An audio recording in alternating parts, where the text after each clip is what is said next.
I'm Sandesh Bartlett. And I'm Ashwini Vethakan. We begin with a look at the COVID-19 situation in the island.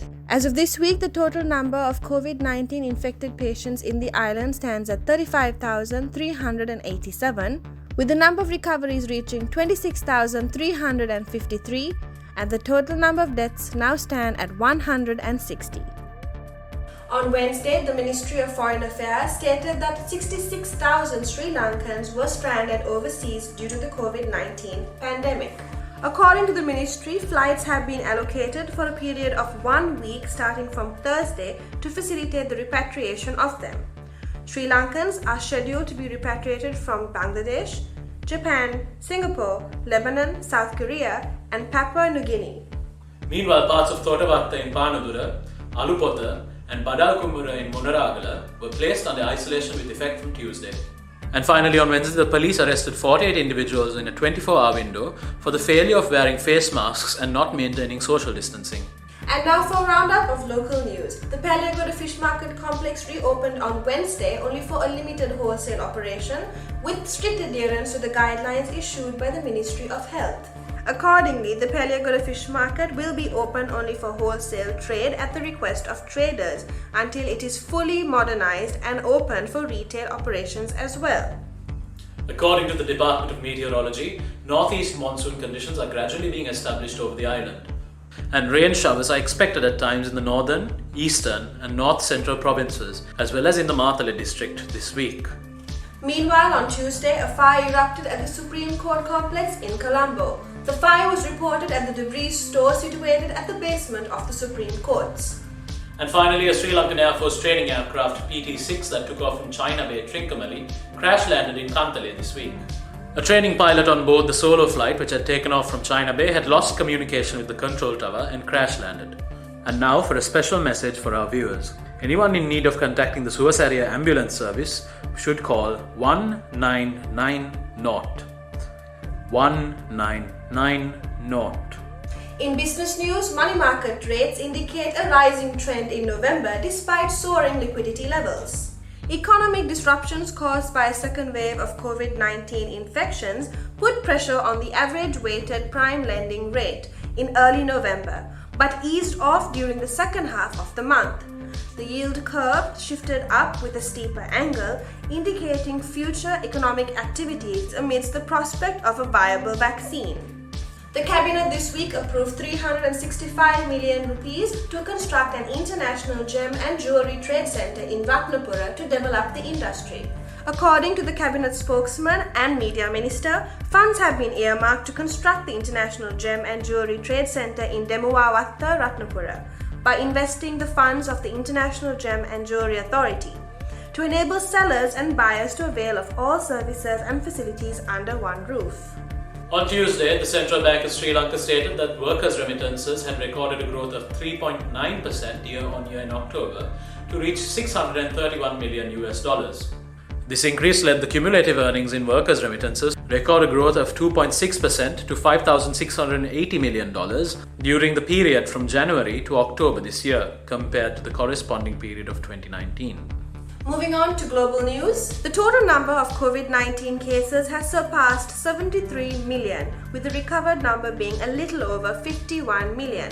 Germany has entered a hard lockdown, closing schools and non-essential businesses in an attempt to stop the sharp rise of COVID-19 infections. The measures will be in place until 10th January.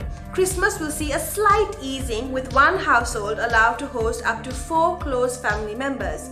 The country reported 952 deaths and 2,728 cases on Wednesday.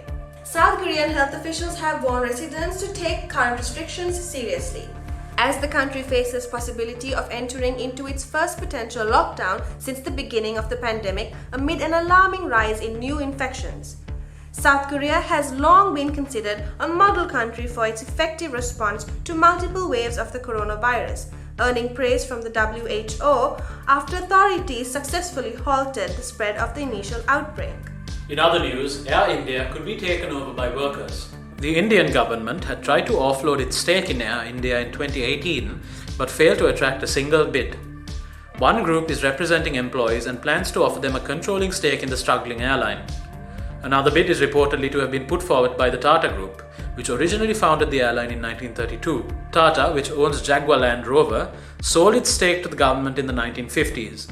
India's Prime Minister is keen to sell the government's entire interest in the airline, which has been kept aloft by a bailout and racked up billions in debt.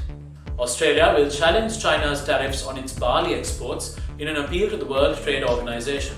It marks the first defensive action from Australia in response to a number of China's sanctions on a range of goods this year. Beijing has imposed blockages or levies to dairy, meat, wine, and others as political tensions have worsened. Earlier this week, Chinese state-controlled media reported that Australian exports of thermal coal, the third largest export to China, would face restrictions. The International Rescue Committee has warned that Yemen is the country most at risk of a humanitarian crisis in 2021. This marks the third year running that the war-ravaged nation has earned this grim recognition. Continued conflict, widespread hunger, and a collapsing international aid response threaten to dramatically worsen the current crisis in Yemen next year, the IRC said on Wednesday.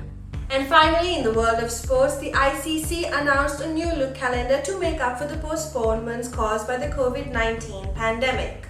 The qualifiers for the 2023 50 Over World Cup, which was to be held in India, will now be played in June-July 2023 in Zimbabwe as part of a mammoth rescheduled new look calendar. In what turned out to be an entertaining afternoon, the draw for the Rugby World Cup 2023 was concluded in France. The draw's format saw the top 3 teams from each pool at the recent 2019 Rugby World Cup being placed into 3 bands, with each band having 4 already qualified teams.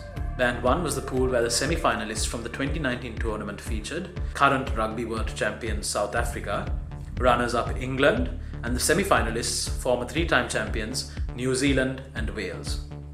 Meanwhile, Band 2 features Japan, Australia, Ireland, and Rugby World Cup 2023 hosts France. And lastly, Band 3 consists of Italy, Argentina, Scotland, and Fiji. And in other news, the games are coming in thick and fast in the English Premier League, with 10 midweek games played in match week 13. The first 2 of these games got underway on Tuesday evening, with Chelsea's trip to Molineux to face Wolves. Meanwhile, Wednesday's game witnessed a clash between reigning champions Liverpool and match week 12 table toppers Tottenham. In local sports, the Jaffna Stallions emerged winners of the Lanka Premier League for the year 2020 with a spectacular win over the Gaur Gladiators. The Stallions won by 53 runs, scoring 188 for 6, while the Gaur Gladiators only accrued a meager 135 for 9. That's all the news we have here this week. Don't forget to follow us on Facebook, Twitter, Instagram, and subscribe to our YouTube channel. Thank you for watching. And stay safe.